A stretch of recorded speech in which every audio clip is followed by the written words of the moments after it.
welcome to yet another exciting Shift Show. And we have here with us Mr. Charles from Mobile Pixels. How are you, Mr. Charles? I'm very well, thank you very much.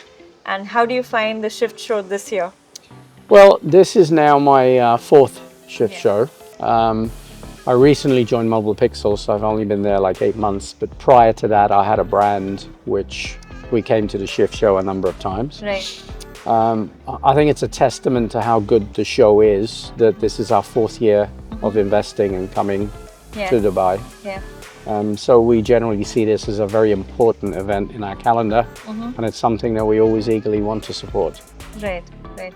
So, is there any key features that you would like to discuss about Mobile Pixels this year?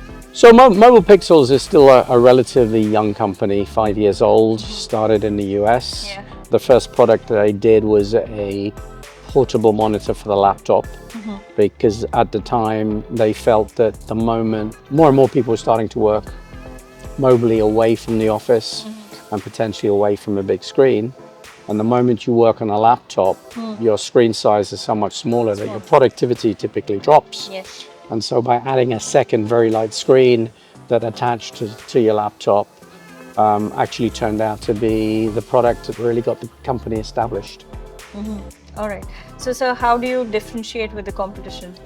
So one of the things is that all of the products in our range are products that have actually been designed by us. So we have a number of design features, and we also have a number of patents and intellectual property in our products. So whilst as a category grows, there will always be competition, we feel that just based on the products and the success that we've had, that we are in a niche with very little competition. Right. Okay. So keeping the market trend, how do you think it's easy for you, or how do you stay relevant?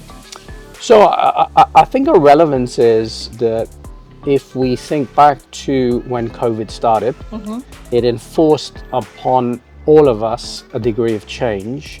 But what it also did was accelerate change. Right. So the changes were coming, but much slower. COVID essentially focused and moved them forward. And one of those was suddenly people were faced working from home. And of course, not everybody had a large screen at home. So that created for a number of manufacturers, including ourselves, huge opportunities as people outfitted essentially their office at home to mirror the office that they had. Right. One of our concerns with our type of product was that when we first developed it, we viewed it as a product for travelers on the plane.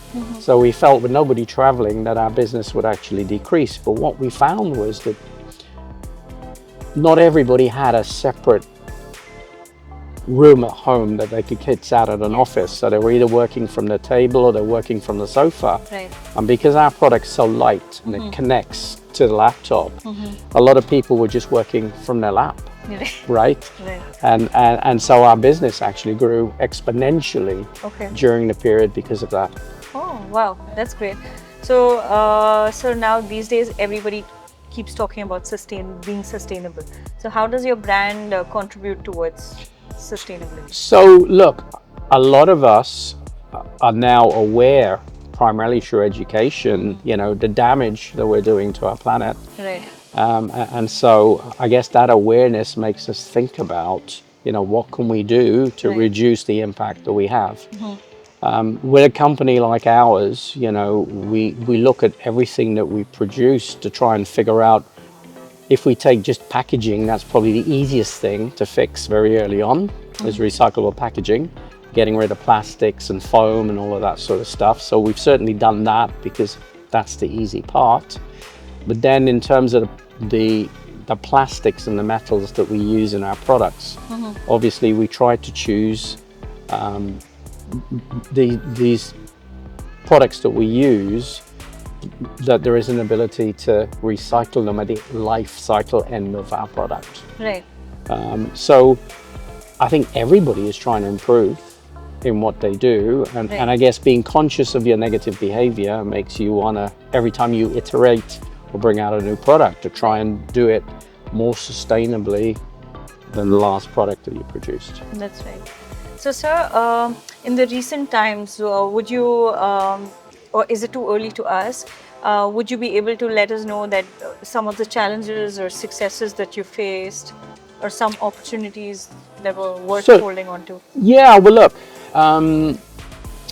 as I say, a lot of what we do is really driven by the sale of laptops. Right, And a lot of what the opportunity that's created for us is driven by the fact that people are more mobile, right, not necessarily working from a fixed office 5 days a week. right, And particularly in the IT sector, the knowledge sector, you know, a lot of workers are mobile. So Right. that has continually created opportunities for us. right. Business generally isn't easy. And so you always have to try and do things better and smarter. And you learn, you know, the saying goes that you learn more from your failures Yes, than your absolutely. successes, because you sometimes take your success just for granted. True, true.